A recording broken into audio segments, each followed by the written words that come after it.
My lecture today will be an exploration of the processes involved in dealing with changes that confront us, whether it be new protocols or techniques. Change is the only constant.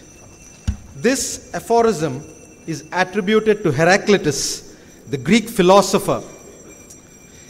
Interestingly, Gautama Buddha stated the same, and more interesting is the fact that both of them lived around the same time. One of the three tenets of Buddhism is the acceptance of impermanence. Impermanence also implies that there are no absolute truths or final authorities. So what is the thought process when we decide either to change our practices or protocols or maintain existing ones? Ideally, the desire to improve patient outcomes, having first identified a need to do so, should be the first and foremost consideration. However, there are several other reasons why we change how we do things. Introduction of new technology induces change, and also a desire to mimic one's peers, although this is not a prudent reason to change. Evidence, peer experience, and personal experience can contribute to either change or maintaining status quo. Finally, lack of knowledge or information about recent advances will obviously prevent any change from happening. And even if one is aware of these, sheer inertia or laziness can be an impediment to learn a new technique or adopt new technology. Please understand that this is not a prescriptive talk. I will only explore the processes that led us to either change or not change our practices over the past nearly 30 years of my neurosurgical experience. I do not expect you to concur with our practices. My main intention is to make you pause and think about your existing practices, and also to perform due diligence whenever you consider change. As is obvious to any one of us who's been around for some time, and my gray hair is witness to the fact I've been around for some time, several practices would have changed and several others would not have changed. I'll only take 3 examples of each to make my points. This is the Scudder Auditorium in our college. It was built in the early 1970s. It was recently refurbished with new upholstery, audio system, and air conditioned.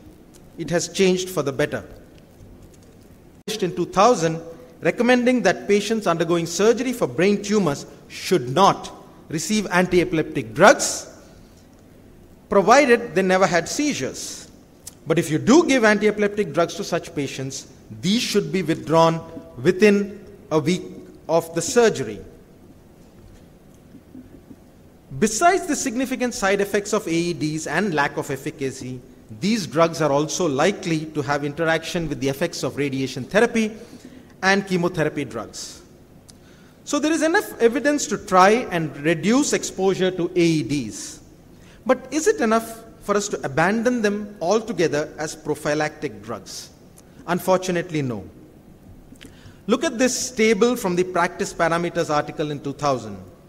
The recommendations were based on these 4 Class 1 evidence trials. There were 8 other observational studies with lower level of evidence. The number of patients recruited for these trials is unbelievably low, and the heterogeneity of tumor types, which, by the way, includes a cellular tumor, makes us worry about the validity of these guidelines. Furthermore, these trials used first-line AEDs, and we are all aware that first-line AEDs have a higher incidence of side effects. Since the incidence of postoperative seizures is quite low, a large randomized controlled trial involving several thousand patients is needed to demonstrate conclusively whether AEDs are necessary or not. We in India also need to remember that our patients come from remote regions where access to healthcare is limited, and we may be justifiably nervous about our patients having seizures after discharge from hospital. The Cochrane database recommendations published 8 years after the AAN recommendations are less categorical and leave the decision to the surgeon and the patient. But based on the available evidence and our experience, we have changed our anti-epileptic drug protocol for patients undergoing cranial surgery. While we still administer AEDs to all patients undergoing a craniotomy, we discontinue them a week after surgery if there was no entry into the brain substance, such as those with frontal and or temporal lobe retraction.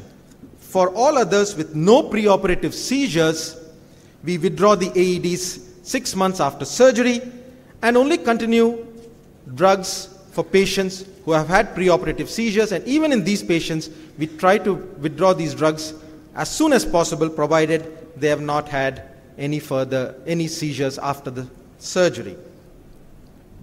I need not convince most of you that endoscopic surgery is the way to go for excision of pituitary adenomas. So what made us change from microscopic surgery to endoscopic surgery? The familiarity with endoscopes that began in the mid-1990s was the start of the process.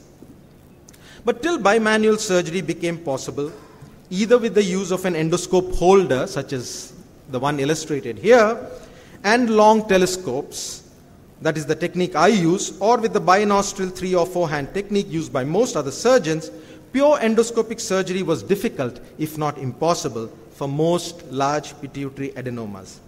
For nearly a decade, I have done only pure endoscopic surgery for pituitary adenomas, although for some giant tumors I am forced to resort to a craniotomy at the same sitting. I will not go through all the advantages of endoscopic surgery, as most of you are familiar with these points, but specific to the technique that I use is the point that it does almost no damage to the nasal mucosa and other structures such as the turbinates. I also do not use any nasal packing, enhancing its convenience to the patients. These are preoperative and follow-up MR images of 4 large tumors which were removed completely using the technique of endoscopic surgery that I have talked about just in the previous slide. So as you can see, these tumors were all removed completely. And these are examples of giant pituitary adenomas removed completely or almost completely. In this case, we have small residue here. Note that this tumor has a small subfrontal extension, and this was also removed with an angled scope without an extended approach. So in this situation, it was new technology and experience that made change possible. And since I believe that I'm able to remove tumors more radically than I could using the microscope, it has benefited patients. The third change that I would like to talk about is a change in technique, something that Spetzler refers to as the quiet revolution. All of us have used fixed retraction for several years. In this figure from Spetzler's article, we can see that we can avoid fixed retraction and use what he terms as dynamic retraction to visualize the lesion, and in this case an aneurysm. By doing away with fixed retraction of the brain, we avoid the risks of ischemia, edema, and contusion of the retracted brain. So the brain is retracted as and when necessary to provide visualization of the pathology, usually with a suction tip, with the suction kept at a low pressure. This allows the brain to get back its blood supply intermittently and to a large extent avoids the deleterious effects of constant retraction. In the last 4 or 5 years, I have almost done away with the use of fixed retraction, and even if I do use it, I try to keep it to the shortest possible time. Here are some postoperative images after removal of skull-based tumors done with no fixed retraction, a large tuberculum cellae meningioma. These are the postoperative images showing virtually no damage to the brain. Believe me, they belong to the same patient. Another large anterior skull base meningioma. The main changes that you see in the frontal lobe are due to the damage caused by the tumor itself and not due to the surgery. 2 large CP angle tumors removed without fixed retractors. You do have some CSF in the subdural space, but no damage to the cerebellar hemisphere. In this patient, there is a little bit of gliosis on the T2 weighted postoperative images, but otherwise an intact hemisphere. So maneuvers indicated here help in avoiding fixed retraction. It is true that the view and access is much more limited than what is obtained by putting in a retractor, and while this can be disconcerting to inexperienced surgeons, more experienced surgeons can get away with doing away with the fixed retraction. So does this technique only produce pretty postoperative pictures? No. The immediate postoperative recovery of these patients is much smoother, chances of brain contusion are minimized, and postoperative seizures are less frequent. I must confess that all these touted benefits are not backed by hard data in the literature. So peer experience and personal experience played major roles in this change of technique, which again I believe has benefited patients. Practices that did not change are more contentious, and many of you may not agree with our protocols. This is a view of the chapel in the college campus of our institution. The structure has remained unchanged since it was built a half a century ago, but it still serves its purpose and services are held here regularly.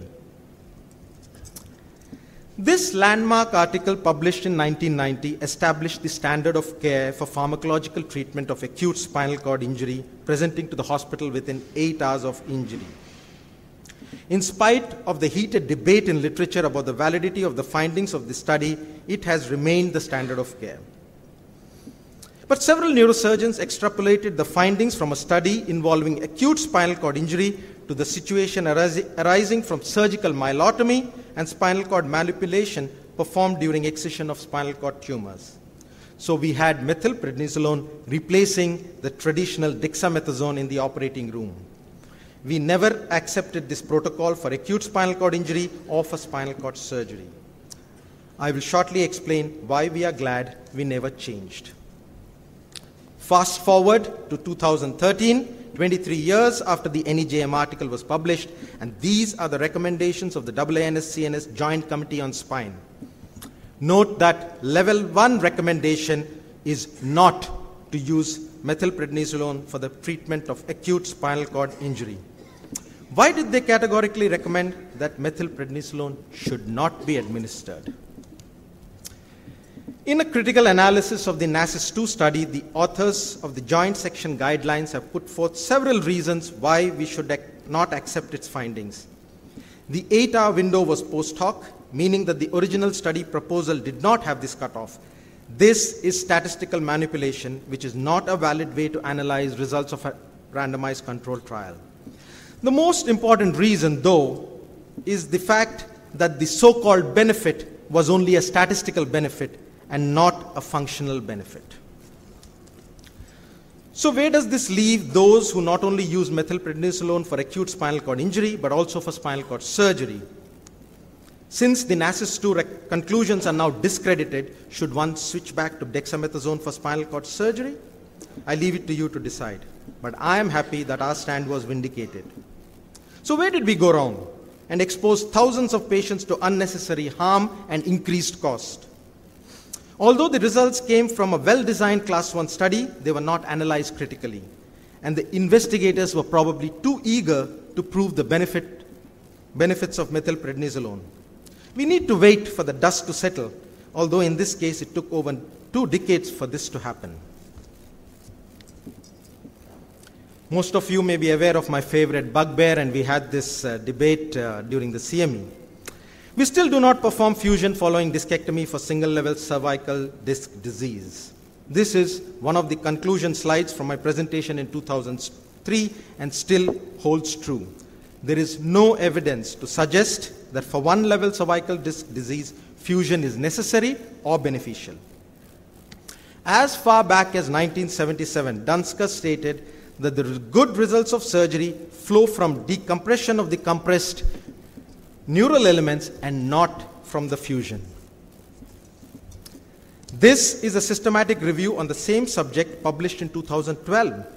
Look at the conclusion of these authors from Netherlands.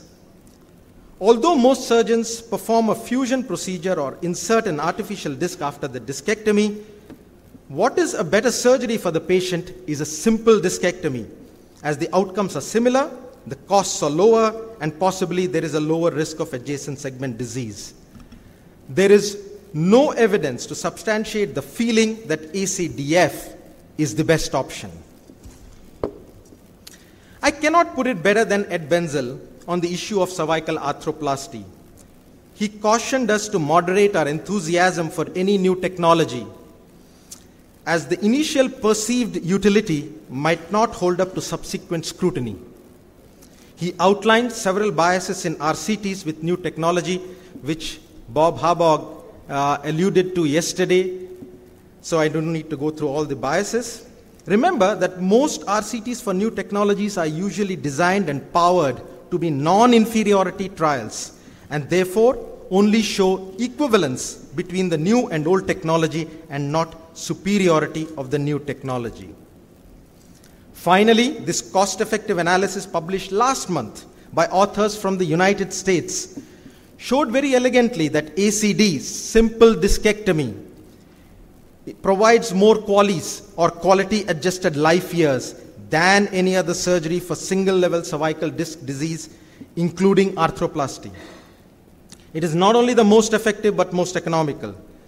The authors exhort surgeons in North America to reconsider the use of ACD. So why do so many surgeons continue to use artificial discs, grafts, and plates for all surgeons when ACD provides similar outcomes? I'm sure there are multiple reasons. One of the reasons that someone told me was that surgeons hate to leave a hole when there is a convenient and quick way of plugging it. I don't want to venture into the less savory reasons. We tend to ignore evidence when it does not suit us. Yes, we do not use drains for chronic subdural hematomas. I'm aware of the literature suggesting that it reduces recurrence rates, although it does not reduce mortality. The article that tilted the balance towards drains is this RCT published in Lancet. Please pay attention to number needed to treat, that is 7, and the age distribution. So should you use a drain? This depends on whether the findings of the Lancet study are relevant to your patient population. I just need 2 more minutes. We compared our patients with their control patients, that is, those who did not have a drain. Their patients were significantly older, as you can see from this, with a p-value of 0.01, and as far as we know, were not kept to bed. Bed rest might have been a favor in the lower recurrence rate seen in our group. Look at the difference in the recurrence rate between the two groups. The lower recurrence rate in our patients will lead to a much higher number needed to treat, which exposes more patients to the risk of drains to gain a hypothetical benefit of a lower recurrence. Why not give the benefit of doubt and drain everyone, since the Lancet study reported no difference in complications? But when you look at the data from other authors, this is not so. The reported incidence of subdural empyema, the most dreaded complication of subdural hematoma surgery, ranged from 0.5 to 2%, which is not negligible considering the lethal nature of this complication. And what about brain injury while inserting a drain? Can it occur? Of course it can, and everyone knows it does, especially if the brain surfaces after the drainage of the hematoma. Remember that in the Lancet study and others using drains, patients with surfacing brains, a subjective observation, were excluded. Who makes this call may determine whether there is a possibility of brain injury or not. Even the meta-analysis published this year in JNS, the recurrence outcome is biased by one large study, namely the Lancet study. It got a weightage of 47%. Note that the mortality shown in plot C shows no significant difference between drain and no drain. So for reasons mentioned here, we are not sure that the findings of the Lancet study apply to our population, and hence we continue not to use drains after evacuation of chronic subdural hematoma. What we learned was that EBM requires critical appraisal of best external evidence. Ask the question, is the external evidence pertinent to your patients and your practice? Evidence-based medicine is frequently confused with the unquestioned adoption of best external evidence. In fact, in the recipe for EBM, external evidence is only one of the ingredients, and even that should be critically evaluated. Individual clinical expertise and, importantly, patient values and expectations and cost effectiveness, which is very important in our country, should also be considered along with external evidence to practice evidence-based medicine. Evidence-based medicine is at the intersection of these three components. Our attitude to change should neither be one of unquestioned embracement nor of knee-jerk rejection. A dose of healthy skepticism towards new practices or technology is definitely helpful.